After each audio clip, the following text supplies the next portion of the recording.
जीतन राम मांझी ने जब महागठबंधन से अपने आप को अलग किया या कहा जाए कि उन्हें अलग कर दिया गया, उसके बाद से जीतन राम मांझी ने एक संकेत दिया था। आपको याद होगा कि हमारे सीनियर रिपोर्टर जब अनिल जी ने इन सब विषयों पर बातचीत किया था तो बड़ा ही सकारात्मक उत्तर था। हालांकि उन्होंने स्वीकार तो नहीं किया था कि वो एनडीए में जा रहे हैं, लेकिन संतोष मांझी ने उसकी संभावना से इनकार भी नहीं किया था।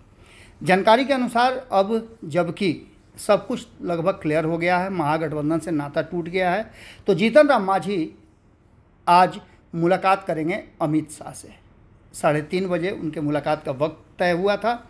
अब मुलाकात के बाद जब निकल करके आते हैं तो फिर क्या बोलते हैं ये एक अलग बात है, लेकिन एक बात तो तय मान के चलिए कि पहले से जिस बात की संभावनाएं व्यक्त की जा रही थी लगभग उसी लाइन पे सब कुछ चल रहा है। लेकिन दूसरी तरफ अगर आप देखते हैं तो जीतन राम मांझी के जाने से महागठबंधन में कोई खास असर नहीं दिखाई दे रहा है।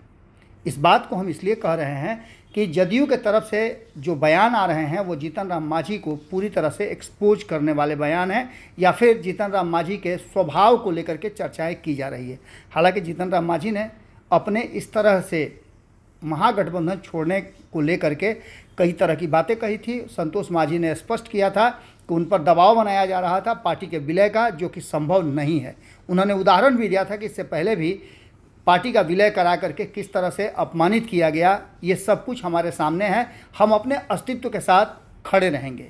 छोटा ही घर हो, लेकिन जो घर अपना हो वो ज़्यादा महत्वपूर्ण होता है। आज जबकि सब कुछ एक तरफ दूसरी दिशा में जा रहा है, 23 तारीख को महागठबंधन की एक बड़ी बैठक होने वाली है, गैर भाजपाई दलों का जुटान हो रहा है, तो वहीं जीतन राम मांझी का, जो कि महागठबंधन के एक मजबूत साथी और नीतीश कुमार के कट्टर समर्थकों में से थे, वो बाहर हो चुके हैं। आज जीतन राम मांझी की मुलाकात संतोष मांझी के साथ अमित शाह से होगी और अमित शाह का कार्यक्रम भी तय है। कहा तो यहाँ तक जा रहा है कि सब कुछ लगभग फाइनल है, अब सिर्फ बातचीत करके उसकी औपचारिकता को पूरी करनी है और इसके बाद एक बड़ा अनाउंसमेंट हो सकता है। इससे पहले भी आपको हमने बताया था कि कहीं ऐसा तो नहीं कि आने वाले 2024 के चुनाव से पहले जो नीतीश कुमार बार बार संकेत दे रहे हैं कि चुनाव समय से पूर्व भी हो सकता है, उस तरफ भी बातें जा रही हों।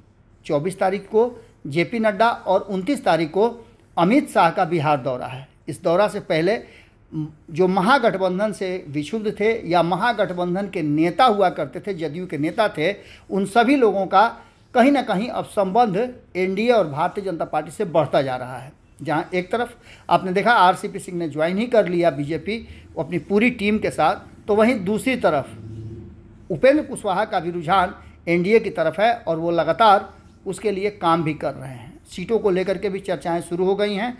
तो वहीं जीतन राम मांझी को लेकर के भी इस बात की चर्चा है कि जीतन राम मांझी को एक तरफ जहां एमपी की सीट, वहीं उन्हें कोई बड़ा पद दिए जाने की बात चर्चा में है। आपको बता दें कि इन सारे विषयों को लेकर के जब जीतन राम मांझी और संतोष मांझी मुलाकात करके निकलेंगे, उसके बाद क्या कहते हैं वो ज़्यादा महत्वपूर्ण होगा। जुड़े रहिएगा भारत लाइव के साथ, हमारी पूरी नज़र इन खबरों पर बनी हुई है। बहुत बहुत धन्यवाद। अगर ये वीडियो पसंद आई और वह बिहार के राजनीति और बिहारियत से सरोकार रखेनी तो सब्सक्राइब बटन दबा के चैनल के सब्सक्राइब कर ली। ओजे एगो घंटी बा, ओकरा बटन दबा देला से कुल सटीक और मारक खबर रुआ मुफ्त में मिल जाई। अगर रुआ पत्रकारिता के हमनी के नया प्रयोग में सहयोग कर चाहतानी तो ज्वाइन बटन दबा दी।